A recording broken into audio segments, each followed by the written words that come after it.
Despite the massive effort to keep the mood light with small chatter, cooking ends up being a mostly quiet affair. Between us, the consistent clapping of the knife against the board, and the muffled noise from the television I left running, words have become surprisingly difficult to string together. Not entirely unusual. We've had moments like this before, but definitely unnerving with how things are now. I really wish someone else will come knocking at the door. As pleasant as this is, breaking the ice or keeping a conversation going has never been my forte. That has always been Isabella's or Rebecca's department. Sometimes Ash's, although most coming from him border on awkward or embarrassing. Speaking of the guy, he never did call back, and I'm willing to bet my entire yearly salary that he fell right back to sleep after that call. Sorry, Bella, could you... Yep, I got it. The potatoes are almost ready, by the way. I turned down the heat just in case. You might want to check on them, though. Hold on, I'll be right there. Sheesh, wait up. If you keep rapping at the door like that, you'll break it down. Ash. Oh, good. You're awake. Yep. Ashhole. Ash has already welcomed himself in when I take my eyes away from the oven. He's never been really keen with the notion of courtesies after he's warmed up to you, this guy. All 13 of my locks he broke can attest to that. He's a good fellow, though. Maybe a tad bit standoffish at first glance, but he's trustworthy. Don't you have work today? I could ask the same of you. Hey, Z-Man. You're late. Something came up?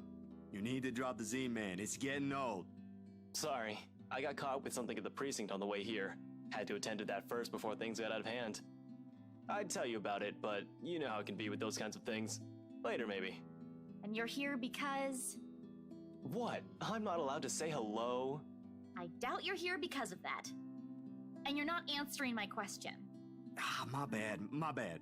Forgot to mention that. He called earlier looking for you. Rebecca's worried because you didn't come home last night. You could have called my cell instead. You weren't picking up. Anyway, I'd really hate to cut this little get-together short, but I need to be somewhere else. Come on, Isabella, let's get you home. I'll drop you off on the way. Hey, we were cooking food. Don't take her away from me. Wait, we're going now? He lightly claps a hand on her arm and begins ushering her out of the apartment, throwing a casual wave at me as they pass. Isabella, on the other hand, doesn't appear too fond of the idea. And sure enough, before they can even cross the threshold, she puts a firm foot down, the force alone enough to halt them both and catch the taller man off guard. It would have made for a funny picture. The way Ash almost crashes into her and Isabella giving him an indignant pout over her shoulder. Surprise and confusion are in his face all at once. Two things that rarely ever grace it, if he can help it. A rare moment, even, for our small group. If only I have my camera with me. Dang. What is it? Zach cooked something. If it's just food, I'll get you something on the way back. But the food! It's Zach's cooking! Real delicious food that actually tastes like food. At least stay and have a bite, please. Zach, help me here. These two. Whenever they're in the same room, sometimes it feels like herding a group of unruly kids instead of talking to two mature adults. One moment they're engaged in a pleasant chit-chat, and the next they're bickering over a minor issue. Frankly, if I didn't know any better, and I have an overactive imagination, I'd say there's something going on. Never mind how utterly impossible that idea is.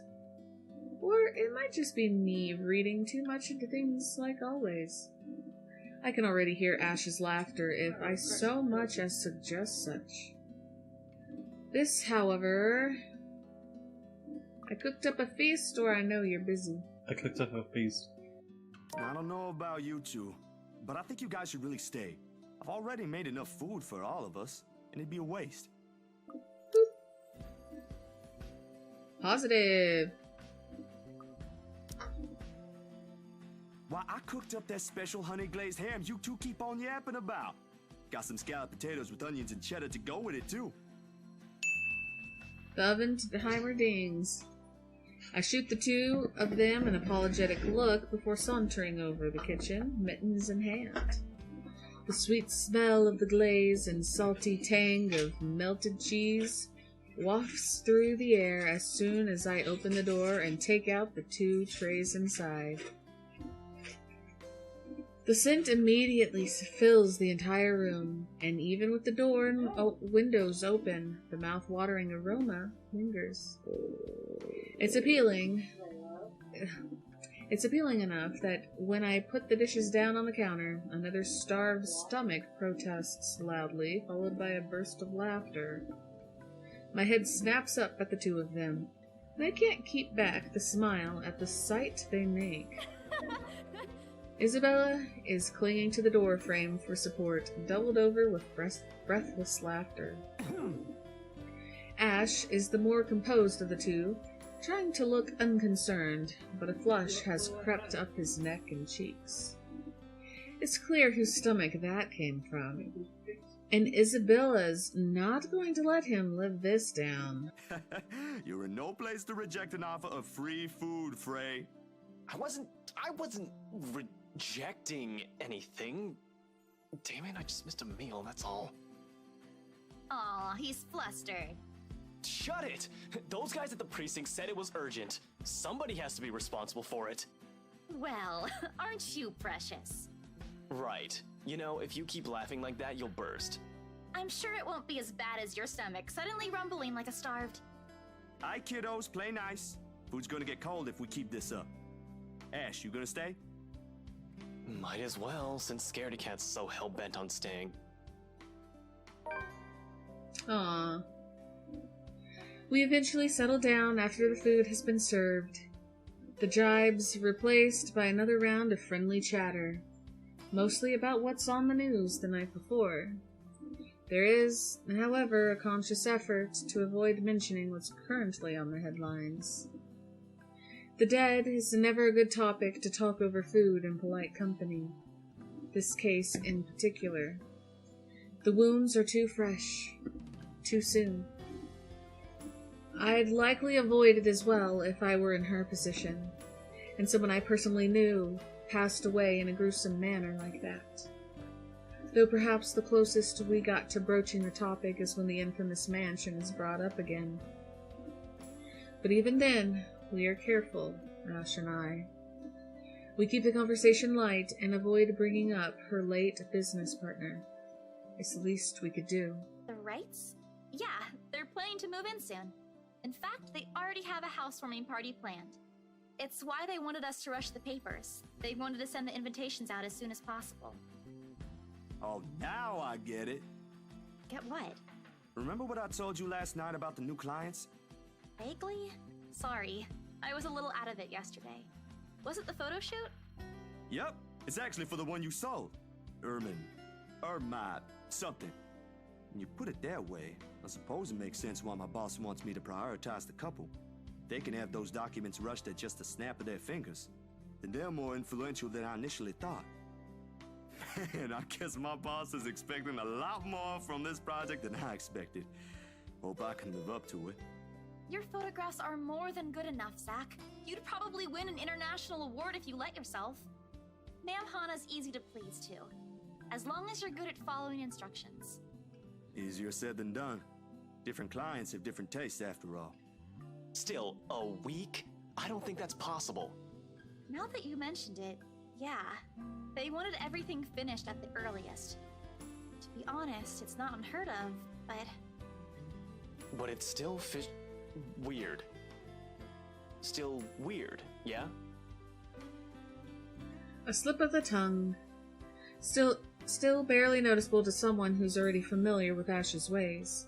Yet in this moment, it's impossible to miss. I shoot him a curious glance, but he ignores it.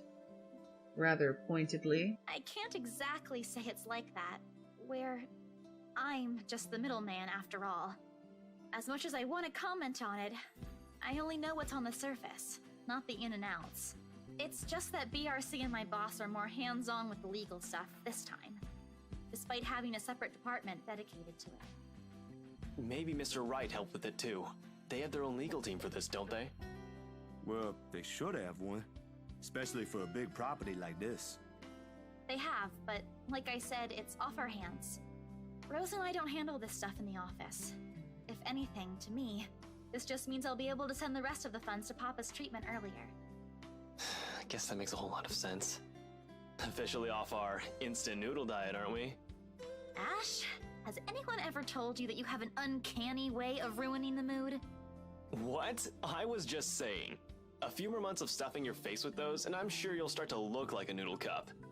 You are what you eat. That's a pretty picture. At least I don't live off convenience store food. Or make poor, unassuming pressure cookers explode. Oh my gosh. What? How did you...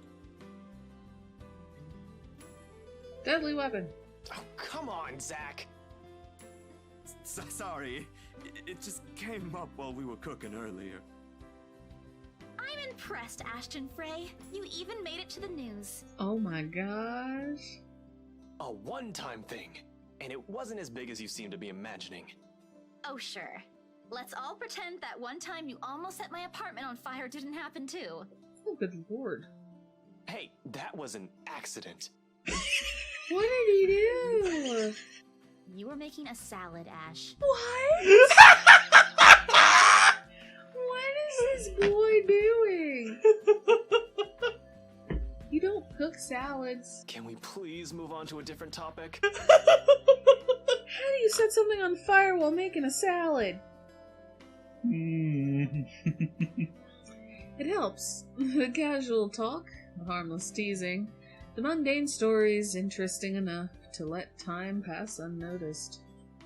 By the time lunch ends, the shadows are no longer at forefront of my mind. If it's the same for Isabella, for whatever troubles her, I can never tell. These things, the anxiety, the fear, they ain't easily seen, ain't easily forgotten after all. You go on ahead. I've got a few things I need to ask Zach. I'll be downstairs in a minute. Confusion briefly flashes in her eyes as she catches the keys he tosses over, but he doesn't give her an answer and waves for her to go ahead. How sure are you I won't be driving away with your Shirley? You don't even have a license. Do you even know how to? Papa taught me how. I'm probably a better driver than you. See you later, Zach. Thanks for the food. Always has to have the last word, don't you? You're welcome. I'll send you the recipe for the potatoes tonight. A grin is back on her face when she leaves and closes the door behind her. For a little while after we were left alone, Ash goes wholly quiet, listening, waiting for her remaining footsteps in the hall to fade. The earlier amusement is gone from his face, replaced by what I can only describe as trepidation. I know that look all too well. When he's like this, he's expecting crap about to go down at some point soon. That wasn't very nice, Ash. What was that with Isabella earlier? You're usually subtler with your questions. They hired you. Hired me who? Don't change the subject yet. What's really going on here? The Wrights. Luke and Hannah Wright. You said your next gig is with them. Is that what this is all about? Just be careful around them. You have no idea what you're dealing with when it comes to that couple. I'd rather you stay as far away from them as possible, but you're already here. Isabella's their real estate agent. Seriously, of all the people in Luxburn. Okay. I guess I'll just have to take your word for it. He nods, claps a comforting hand on my back, and turns to leave without another word. He's never been good with those. More often he fumbles with what he wants to say, but his actions alone are enough to tell me how grateful he is for the trust. He reaches for the knob as soon as he gets through the door, but doesn't turn it. Instead, he looks back and gestures with his head towards the table. I don't need to follow his line of sight to know what he's about to ask. He's likely taken notice of it the moment he entered the room. You back on those? I haven't seen you taking them in a year. Yeah, I kinda had to. It got worse after the film fest. The dreams, that is. I don't think I'll be doing that again anytime soon. Heard about that. Don't drop it, though. You don't want Becca scolding you. She actually enjoyed the movie you made, and she's hard to please. Consider that a small victory. You don't have to tell me. She already did. Rebecca and Bella both gave me an earful after I said the opposite. Promised them I wouldn't, but you can never tell. Hopefully, once I feel better, I'll be able to think about it properly. Speaking of Bella, she didn't open up to me, but maybe with you and Rebecca. Yeah, I'll try. I can't promise anything, but I'll talk to her. Thanks. That's all I'm asking. This time, when he reaches for the door, he lets it close fully behind him without glancing back. Mild draft sweeps into the room as I close the door behind him, slightly disturbing the papers on the nearby fridge. A lone note flutters by my feet, the letters on the surface glaring at me with mute intensity. Ermengarde Mansion, H. Wright, 11 a.m. After Ashton's warnings, they all hold a different meaning now. Thursday. Dang, that day went by fast. Huh. The next 2 days rush by in a blur, altogether leaving a collective mess of work suddenly piling up and new, unexpected acquaintances. Or friends? Depends on how you look at it, really. Either way, I'm stuck developing these photos at 3 in the morning to try to reach a deadline set by an overeager art director. So, we've already had our little photo shoot, so he's developing the photos. Alright. Don't get me wrong, Julius is good, has a vision, and knows what he wants. But dang, he can be too enthusiastic sometimes. Doesn't matter when you couldn't sleep anyway. There's nothing new in it, of course. After years of working as a freelance photographer, it's simply something I have grown used to. Get to know people, build a client base, do good work and cash in some late hours if need be. Rinse and repeat. It certainly takes a while to get some footing on the field, but it's the kind of thing that pays off in the long run as long as you keep at it. Given enough time, you might end up with big names on your client list. Names like the Wrights, in particular. I never did pay much attention to them, but it's virtually impossible not to hear about them when a local news channel or paper has something to say on their name. A party here, an acquisition there. Sometimes it's a new business venture. Other times it's the everyday gossip that typically follows popular people like them. Not in a million years did I ever imagine I would end up working for such a high-profile couple. And between that and the fuss that comes with it, it leaves me no time to ponder over whatever happened to Isabella, or why Ash is so adamant we keep away from the pair. They do seem like the good folk, though, despite the whole fame thing. Sure, there was a rumor running around years ago about him being involved in some business scandal. But just like every gossip blown out of proportion by the media, nothing came of it. And eventually it simply died down. Much is definitely left to be said for the husband, but I doubt a woman like Mrs. Wright would pick him if he doesn't have any good points at all. Miss Wright. Hannah herself, though. She ain't particularly bad the way the press makes her out to be. The tabloids had it all wrong, that's for sure. For someone born with a silver spoon in her mouth. Well, she ain't exactly what I was expecting. Among other things, the newfound friendship is what I least expected from her. But here we are. Although with a life as public as the Wrights, no wonder it's the woman who often gets the crappy end of the stick. I can't help but feel sorry for her. She's a real nice person when given the chance. Heck, She might have even ended up friends with Rebecca and Isabella, too, if they weren't living worlds apart. Probably.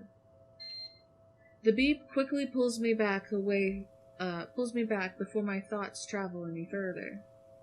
In one practiced motion, I carefully place the wet print I'm holding on a drying rack and amble over my makeshift darkroom to get the last photos from the water bath.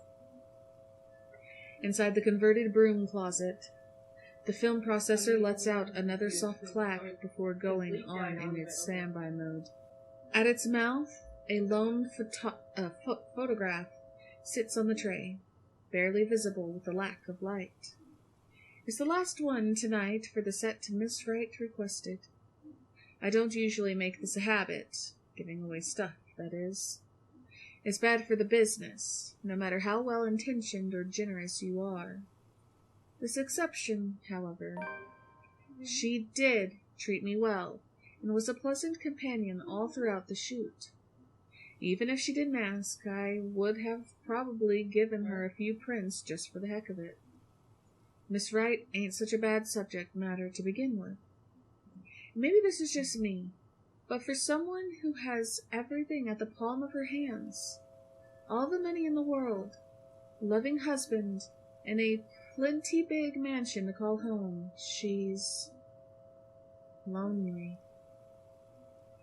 Doesn't just appear like it. It shows in the tone of her voice, how she moves, and most certainly in her smiles, always hidden behind the glamour for the world to never see.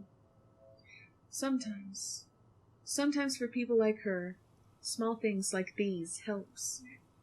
A little reminder that the world can be kind, too. Water drips from the paper as I blindly pick it up and gently lay it on another tray, holding a decent amount of photo flow. A few seconds under the solution is all it needs before it's ready for drying. No good rushing this last one, even if my body's already screaming for some decent snooze. My hand fumbles for the light switch, moving towards it with familiarity, while I fish for a squeegee among the mess of tools on a drawer with the other. The bulb flickers twice before its glow settles and casts a soft light in the tiny space. When I glance back down, squeegee in hand, ready to finish the process and finally call it a night. What on earth? Her head is gone. Blurred and distorted beyond recognition, rather. The area completely smudged over, leaving no trace of the same sweet smile the good woman carried in all the previous prints. Damn, that was too careless. A common mistake to make, of course, if one is negligent enough to pick a newly processed photo in the dark, like I apparently did. It has happened before. Loads of times, actually. But I still can't help but feel a small pang of frustration over one mistake a newbie would likely make. With a sigh, I reach up for the switch again, intending to develop a new room from scratch. It could pass off for one of those supernatural pictures they show on TV, though. A memory clicks.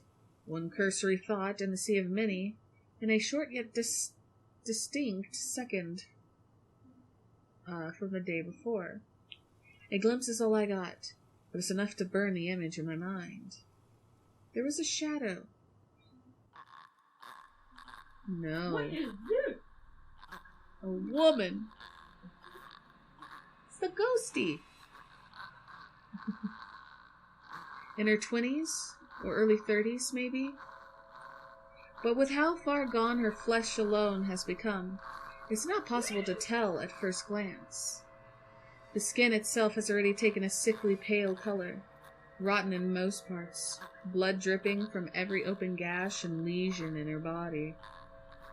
Bony hands grip Miss Wright's neck like a noose, staining the skin underneath with a vibrant shade of scarlet.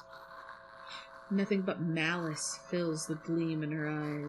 Zachary? Not for me, but for Miss Wright. Zach, is something the matter? Oh, no, there's nothing wrong. I just remembered something, that's all. Let's get back to the pictures. Can you move a bit more to the left, yeah? The memory alone is enough to make me retch. I brushed it off then. A trick of the eye, I told myself, or a product of the heat. The weather has been unexpectedly warm recently, so it shouldn't be too surprising for such things to happen. And, well, blaming this on the usual, fatigue, an overworked brain, weather, or an amateur error on my part, is far more convenient. It makes a whole lot of sense than what the small voice inside my head whispers. The same tiny voice that only makes itself known when something's afoul. The same one that lent a curious ear to Isabella's worries about the mansion. And with each second I spend staring at this photograph, the murmurs in my head only grow louder against my ears. Someone has to know. Show it to Hannah. Show it to Ash. Ash. Ash will give me flack for this. He will. I can already hear what he's going to say about this the moment I bring it up. Heck, before he even sees anything, I'll wager. Big Guy is a skeptic through and through, and it'll take more than my account for him to even consider this. But when you've been there, seen something enough to raise the hairs at the back of your neck and leave you wanting to flee or hide, what he thinks is the least of my concerns. I'm no hero. It's a title best reserved for someone else. Still, if this'll help him change his mind, it's worth a try. Isabella's gone and done the same thing, didn't she? Outside, the sun is yet to rise. I've still got a few hours before dawn. Good enough time to mull over how I'll go about this with him. Plenty of space to check if I'll get the same result if I redo the process again. The film processor hums back to life at my touch. The light switch gives out a soft click and the darkness embraces the small closet again. Somehow those urban legends don't sound so silly now. It would be interesting if I chose Hannah because she's got that demon necklace around her neck. Yeah, I don't know. I don't know how that'd go.